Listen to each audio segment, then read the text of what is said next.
Guys, this is Alea Jen and welcome back to my YouTube channel. So for today's video, ano nga ba yung mga nararanasan namin and ano yung pinapakita namin through social media and ano yung mga nasa likod nun. So, baka yung mga gustong mag-apply abroad dyan, tuwang-tuwa kayo, no? Akala nyo, sige, mag-apply na ako. Parati nyo pa ako tinatanong kung kailan ganto, ganyan, kung ganon.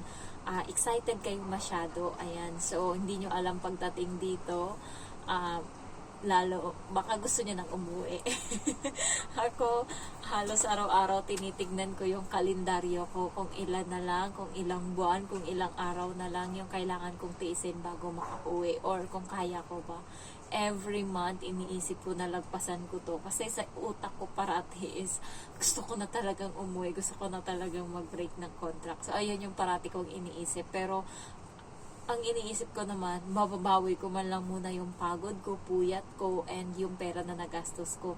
Para in case anong mangyari, at least, natapos ko na siya. Ayan. So, may nakita na akong progress. Ayan. So, for 2 months pa lang ako na nandito and magti 3 months na ngayon. Ngayon, yung 3 months ko bukas, September 2. So, i-upload ko to bukas. Ayan. So, at least may nabili na ako na cellphone sa pamangkin ko, sa papa ko, bike ng pamangkin ko, nahandaan ko na din sila sa birthday nila. Ayan. And then, nakabili na din ako ng mga damit ko dito na branded, Uniqlo, Baleno, ayan. So, meron na din ako mga naipon na mga Toblerone, and then shampoo, and then shower gel, ayan. So, marami na, isang maleta na yung naipon ko dito. So, sa 2 months ko pa lang na sahod is meron na akong nakita na nagawa ko and nabayaran ko na lahat ng utak ko. So, alam nyo guys, nakikita nyo kami na masaya, ayan. So, nakikita nyo, lalo yung mga kaibigan ko sa Facebook, nakikita nila ako nagpo-post, gumagala, pero hindi nila alam, isang araw lang akong masaya, 6 na araw akong nagtitiis at hindi nila alam yun. Tapos sasabihan ka na panay ka lang daw gala, panay lang gala, yung isa sinabi sa akin, nung nag-birthday ako pa hininga ng pang-merienda. Sabi, hindi daw ako nagpakain nung birthday ko. Oh my God, hindi ko nga napakain sarili ko, kahit itlog, hindi ko nga nalutuan para sa birthday ko. Ayan, so yung ibang tao guys, wala talagang magpasalamat ka kung bibigyan ka. Ayan, so kung hindi ka binigyan, wala yung taong yung walang pera. So, nung birthday ko, meron naman akong ibang binigyan and hindi ko lang alam bakit parang sumama yung loob ko. Hindi mo antay na bibigyan kita. Nagparinig ka pa talaga, sinabi mo pa talaga na birthday niya, hindi niya man lang ako pinakain. Ayan, so ibang tao pa yung nagsabi sa akin na pinapasabi daw niya. Oh my God. Ayan, so hindi nila alam na yung hirap namin dito ay sobrang hirap.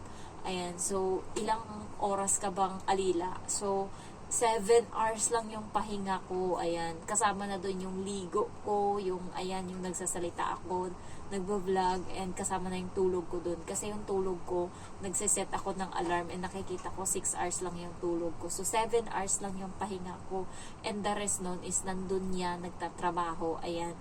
So, huwag kayong magmadali guys, yung mga nandiyan pa, yung mga nag-aantay ng flight, i-enjoy nyo yung sarili nyo, kumain kayo ng madami, ayan, matulog kayo, and then i-enjoy nyo talaga, kasi pagdating dito guys, hindi nyo na yan magagawa, kahit yung pagkain.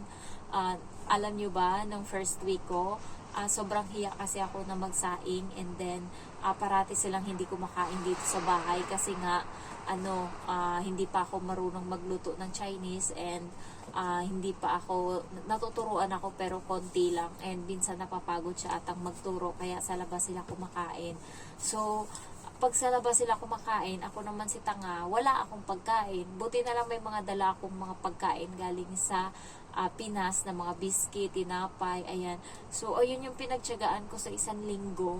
Ayan, so nung nagpunta kami doon sa magulang ng amo ko, is parang maiiyak ako nung nakita ko yung kanin, yung manok, and then yung yung itlog, ayan, so gulay. So, sa isang plato, ayan, so madami. Parang maiyak ako. Sabi ko, thank you Lord, makakakain din ako ng matino. Kasi yung pagkain ko dito is, pag wala kasi sila, syempre isang linggo ka pa lang, nahiya ka magsaing. Ayan, so kaya hindi ako nagsasaing and parang na-miss ko talaga. Doon bumagsak yung ano ko, katawan ko talaga. Sa isang linggo, 2 linggo ko lang nakabagsak ako ng 5 kilo talaga. Nawala talaga agad yun. Ganun kabilis yung payat ko dahil doon. And hindi ko siya mabawi-bawi ngayon. Ayan. So, sa unang araw, wala ka talagang, hindi mo talaga kahit sabihin mo binigyan ka ng pagkain, pero kasi nahihiya ka and may nakaharap sa'yo na mata, CCTV, ayan. Pero ngayon wala na akong pakialam, ayan. So, pagkatapos is yung mga trabaho dito guys, is alilang-alila ka talaga. Yung plato mo, kutsara mo, tinidor mo, lahat nakaseparate yan. Pagkain nila, hindi mo pwedeng pakialaman yan. Hindi ka pwedeng pala desisyon dyan. Baka yun pa yung ikakatanggal mo. Pag hindi sinabi sa'yo or binigay sa'yo, wag kang kumain. Ayan. So, wag kang mangialam sa ref kapag hindi sinabi sa'yo. Ayan. So, sa akin, meron akong nakatalaga dun para sa akin, and aside from that, bumibili din ako kapag day off ko kasi may mga gusto akong pagkain and nahihiya ako, baka kasi magreklamo kapag nagpabili ako, so hindi ako nagpapabili. Ayan, so binibili ko yung sarili kong pera. Ayan, so thankful naman ako kasi may mga blessings naman ako na natatanggap. Ayan, so aside from that, dito mo mararanasan na yung pagkuskus sa inodoro. Ayan, so hindi ko yan naranasan sa Pinas, pero dito minsan may mga dumi pa yan na naiiwan, lalo yung lalaki ko na amo, grabe, napakadugyo talaga. Ayan, so may mga kung ano-ano pang naiiwan dyan, isang beses niya lang yan i-flush and hindi talaga matatanggal agad, may mga dumikit-dikit pa yan.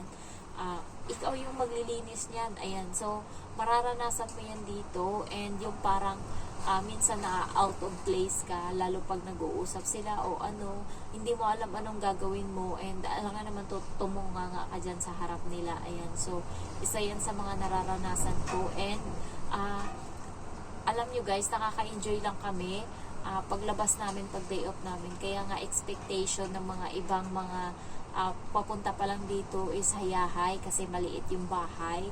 Ayan guys, kung ano yung maliit yung bahay, yun yung maraming trabaho.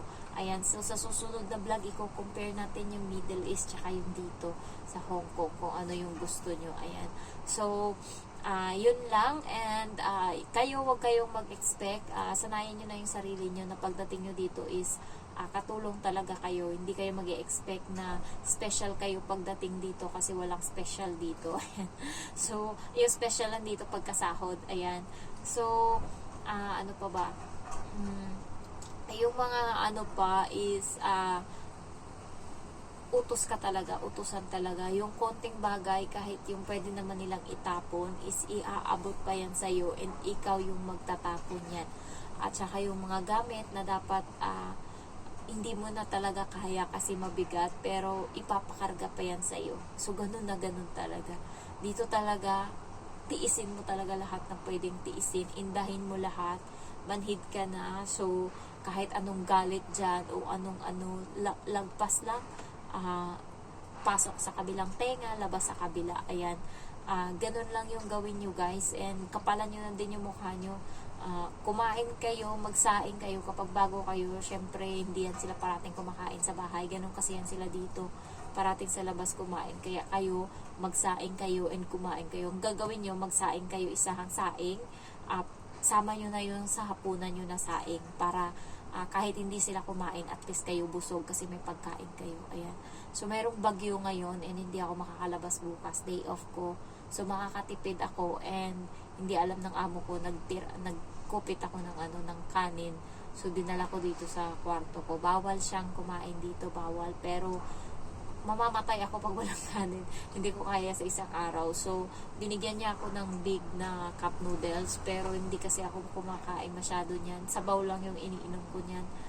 Kaya, kanin talaga ako bukas. And meron naman ako mga pagkain dito. Kahit na sinasabi niyang bawal, pero meron ako. Guys, bagyo, naririnig nyo.